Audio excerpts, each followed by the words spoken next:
a hablar sobre un tema muy importante, viendo qué posibilidades ustedes tienen de ganar más dinero.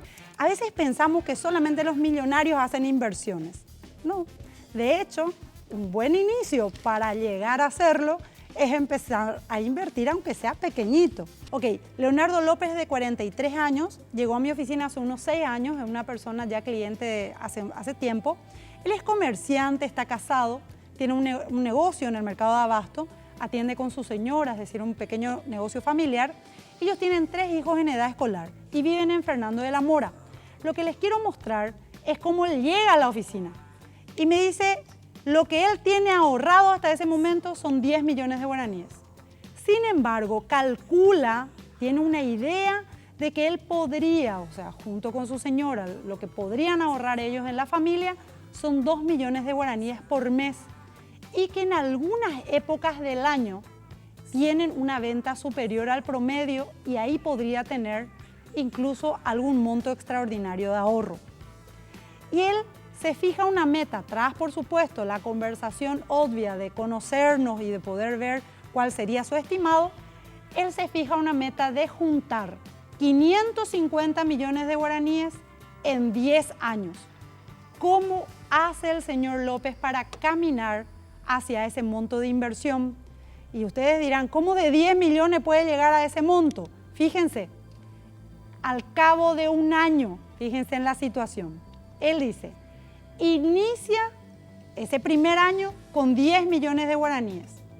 Coloca a una tasa promedio, es decir, colocan diferentes títulos, a una tasa promedio del 13% anual.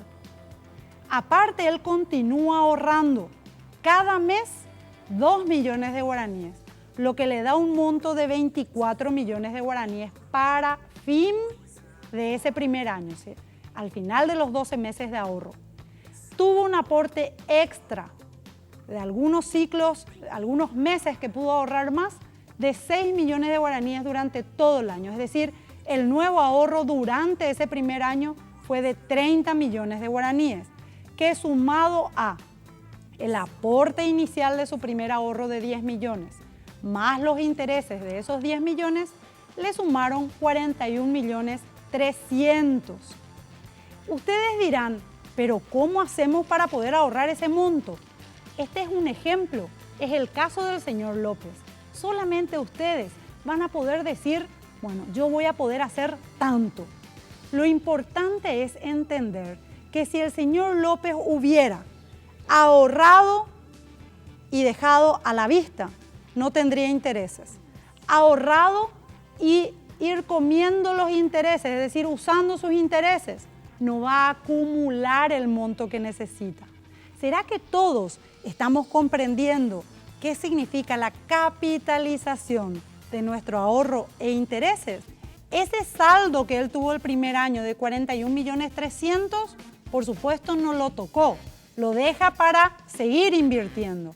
Por lo tanto, el 41 millones 300 vuelve a colocar al 13%, es una rentabilidad promedio de toda su cartera, y le suma los 2 millones de guaraníes que sigue él ahorrando por mes, más los 6 millones de extras. En total, ese segundo año ya tiene casi 77 millones. Lo mismo hace en el tercer año y ya tiene 116 millones. Pero fíjense qué pasa al cabo de los 10 años. ¿Se acuerdan que su meta era 550 millones? Bueno, al cabo de 10 años, al 13% de promedio de interés, él ya está teniendo 586 millones.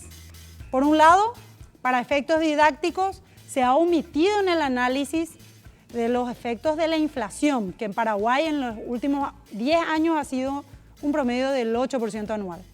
Pero en contrapartida tampoco asumimos de que él pudo haber aumentado el importe. Seguimos con nuestros 2 millones por mes como si fuera que los 2 millones siempre vale lo mismo, cosa que tampoco es tan real, ¿verdad? Sin embargo, yo hice ese cálculo. ¿Qué hubiera pasado si él seguía con sus 2 millones por mes, más el 6 millones de extraordinario por año? Y sí le apliqué el monto de inflación y eso le hubiera dado un valor real, es decir, su tasa de interés del 13% menos el 8% de inflación, una tasa real del 5%, le hubiera dado igual un valor nada despreciable de 393 millones de guaraníes. ¿Dónde es lo que él puso su plata para que le rinda eso? Vamos a ver qué hizo esta persona con 200 millones. Fíjense cómo dividió su dinero en varios lugares. Invirtió en bonos subordinados de Banco Regional a 5 años, invirtió en bonos emitidos por la empresa Baivagos, en bonos de Gas Corona, en bonos de Salustro y en un certificado de depósito de ahorro de un banco financiera. También compró 50 millones de guaraníes de acciones preferidas de la empresa Interfisa. Con esto diversificó el riesgo. Las tasas de interés son esas a esos plazos y se pueden cobrar en algunos casos trimestral y en otros semestral.